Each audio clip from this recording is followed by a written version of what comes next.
Let's talk about a single flash of violence in Times Square. It's the kind of headline that just grabs you, right? It fuels our fears. But what happens when that one really loud story completely clashes with a much bigger and totally different set of facts? Today, we're going to dig into the August 2025 shooting to really understand this paradox of what it means to feel safe in a place like New York City. This is what it actually felt like on the ground. Not some number on a chart, but just pure, raw chaos. This one phrase from social media perfectly captures that wave of panic that washed over the heart of the city.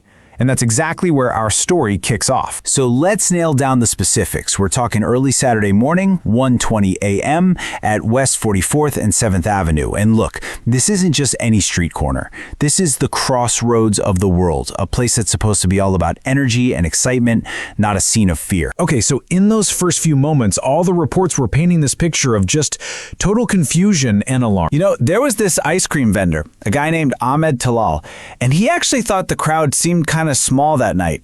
A few moments later, he knew why. What apparently started as just a verbal argument suddenly exploded into gunfire. Videos immediately started popping up showing people running, a car with bullet holes. But the NYPD was right there, responding almost instantly. But once all that chaos started to settle down, the official reports gave us a much clearer picture of what actually went down. What's pretty wild is how fast this all happened. I mean, the official timeline is incredibly tight. At 1:20 a.m., two people start arguing. Just moments later, there's gunfire. But then, almost at the same time, NYPD is on the suspect, they've got him in custody, and the weapon is recovered. The entire event was over in just minutes. It was a really swift, contained police action. So here's the human toll of it all. The suspect, just 17 years old, was taken into custody. The guy he was arguing with, a 19-year-old, was hit. But so were two innocent bystanders who were just in the wrong place at the wrong time. But here is the most important detail. While it was absolutely terrifying, all three victims were rushed to the hospital and were listed in stable condition. And this is where the story gets really complicated, because this one single shooting happened against a backdrop of a completely opposite trend happening across the city. This is the paradox, right here.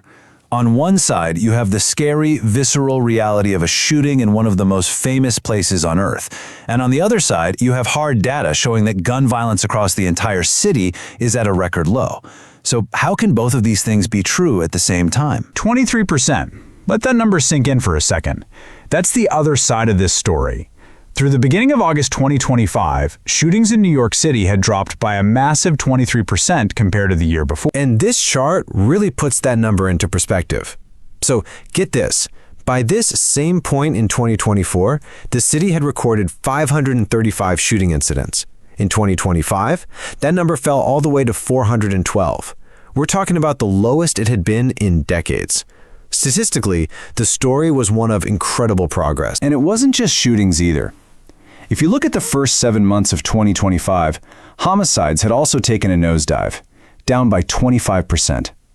So by almost every major metric you can look at, the data was pointing to a city that was becoming way safer. Of course, a shooting like this never just happens in a vacuum, does it? It immediately gets sucked into all these heated debates about policy, politics, and, well, how we all perceive safety. So the first thing to understand is the policy for Times Square itself. It is officially a gun-free zone.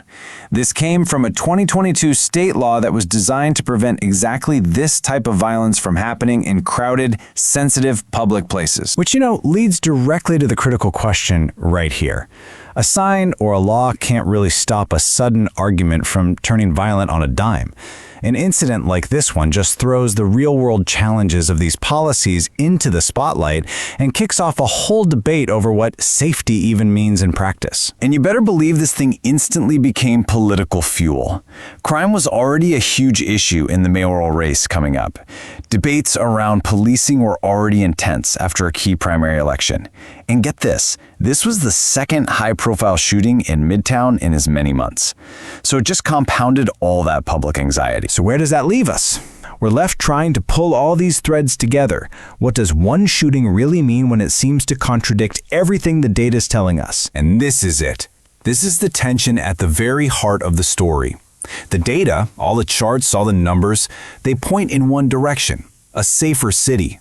But the headlines, the viral videos, that feeling of chaos, they point somewhere else entirely. So at the end of the day, this whole thing forces us to ask this fundamental question. In a city that is, by the numbers, safer, what truly shapes how safe we feel? Is it the data and the trends we can track over months and years, or is it the shocking, scary events that get burned into our minds? It's that classic conflict, you know? It's our head versus our gut. It's statistics versus stories. And in a city of millions, the answer is never simple.